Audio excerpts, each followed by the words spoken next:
Monsieur Galthié, Jan de Koning, Rugby 365. If you have to pick one moment in the match which turned the match, on which the match turned, what would that be?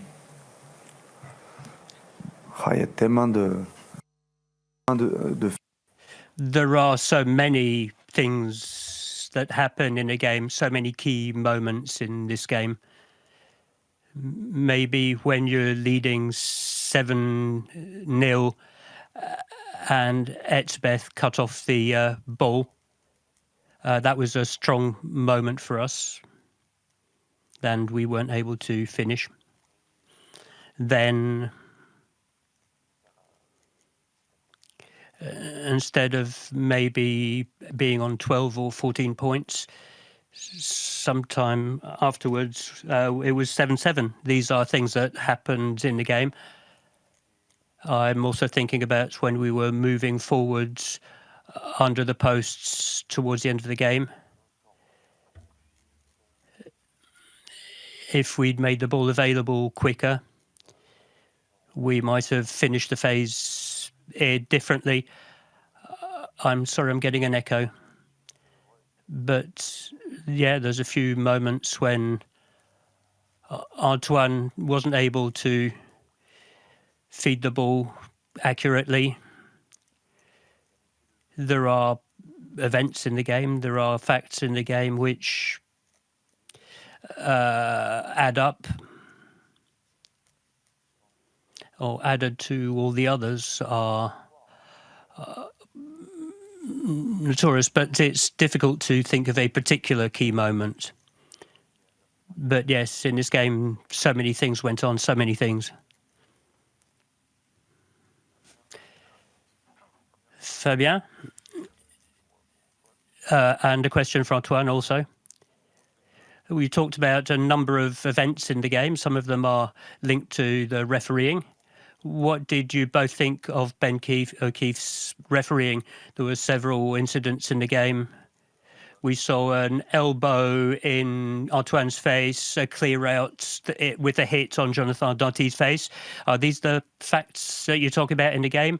And do you both, and what did you think overall of Ben O'Keefe's refereeing? Well, what did you think of it? With an external view. It's hard to talk about things because there's a lot of disappointment, a lot of frustration, but there are probably images we'll see that will make us even more frustrated. There's a few clear things that should have been blown, but where the whistle wasn't blown, but we could have had a penalty at a crucial moment. These are easy things to blow up for, but I don't want to be a bad loser and moan about the refereeing. But I'm not sure the refereeing was up to the level of what was at stake today. And I don't think it's one person refereeing. There are TMOs, there are assistant referees. They have time to review the images as we do as the game's going on. So they can also take part in the refereeing.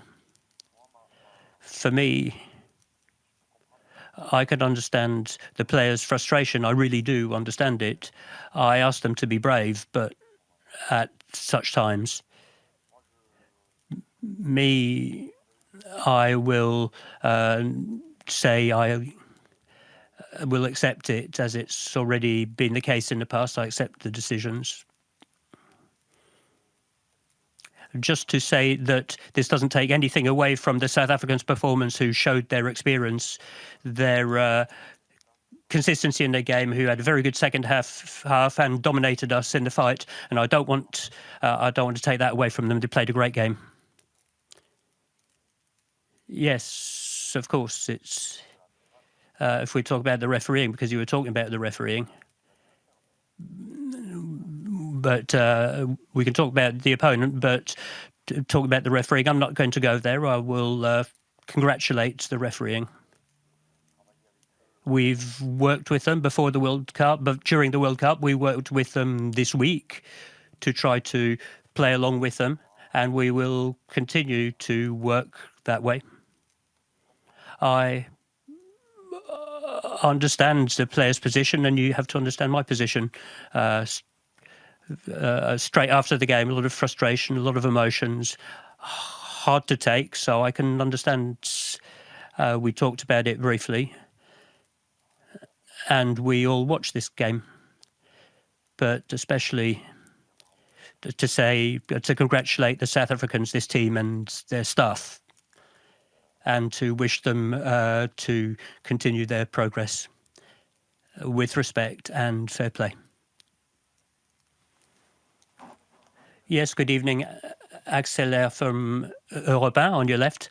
I remember there was also what you call the arrow of time, saying here is where we want to go, and regularly you told us we are where we want to be. So this evening you're obviously not where you wanted to be, but beyond the disappointment, is there already some analysis? Are you already looking into the future, or is it a bit too early?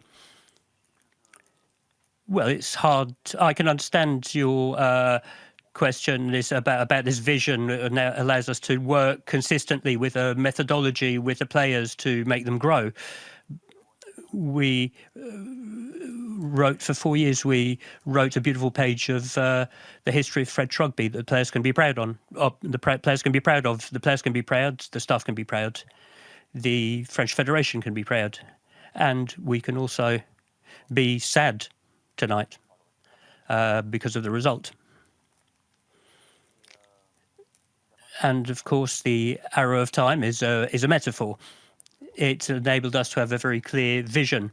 But as I also said, this World Cup, before when I was talking about it, there is a French team that will continue to play. They will play the first game of the Six Nations tournament in Marseille, and the players will continue to play and develop. 2 players are ceasing to play, that's sure.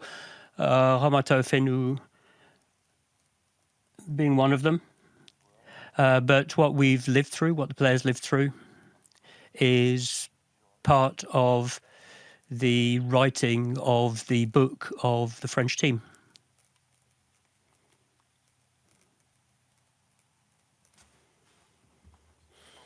Good evening, gentlemen. First of all, thank you for the emotions, for everything you enabled us to live. A question about what was said in the changing rooms just after the game. So your speech, Fabien, and your speech, Antoine. I didn't want to, there are intimate moments. I'd rather these things remain between us. I congratulated the players. I've congratulated all the people who worked as part of the French team, including the staff. And I asked them all to be brave, as they have been for the last 4 years. That's a summary.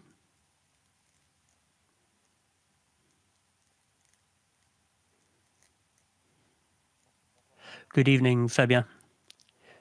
I wanted to ask you a question. Does this defeat put your future at the head of this team in question? Well, no. I've got a contract until June 2028.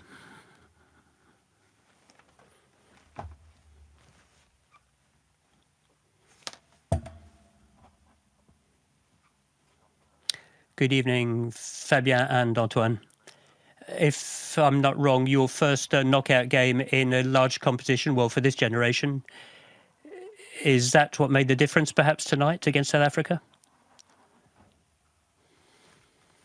That's hard to say, but it's true that it's our first knockout game, our first important meeting, and we didn't succeed, and we didn't leave with a victory, even if we didn't even if we played a good game. We played a big game in terms of intensity, in terms of content, but unfortunately we didn't win. And of course, that will make us learn, we'll gain experience from it, but today, in the present, it's hard to take. There's a lot of frustration and disappointment. But in the future, we will learn from this kind of game.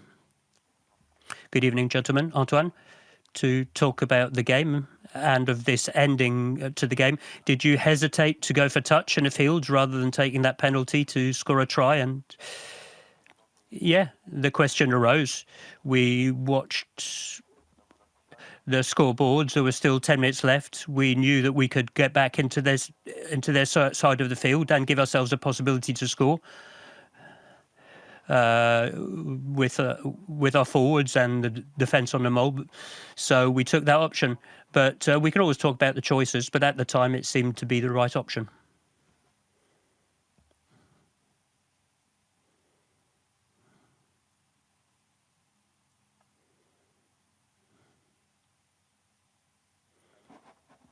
You knew it was going to be a physical game. How did you feel your players dealt with the physicality of the South Africans overall?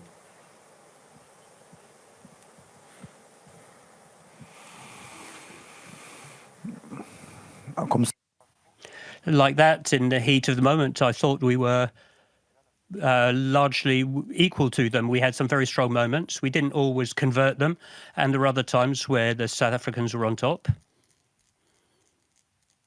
But really, I felt that we matched them.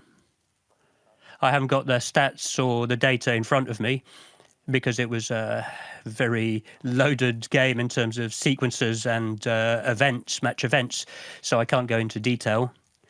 But the feeling I have is that we very much matched the South Africans with strong moments and weaker moments, of course.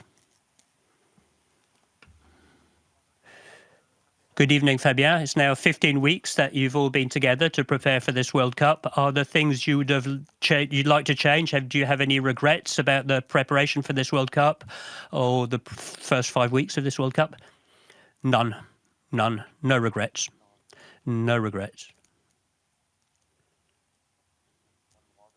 You're allowed to lose like we did today. The players have the right. We have the right. I think we did everything to optimize our potential. We optimized it. We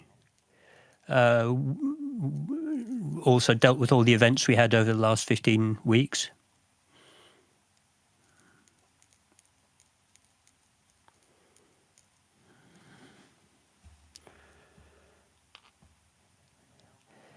Fabien, in the last press conference, you said you feared the strategy of the South Africans with their team set up, with the changes in their team. Is that how you analyse this defeat, that their finishing team, for example, managed the game better? Well, they were able to take the lead at a key moment. And it's true that until the end, we were faced with, we were trying to take the lead back. These are games that are played, well, on one point. We had strong moments as well in the second half. We had those moves that Antoine talked about where we made very good progress. We had very favourable options that we weren't able to conclude because they play well. They play well. They play accurately. They can slow down the rucks. They can do what needs to be done to slow us down.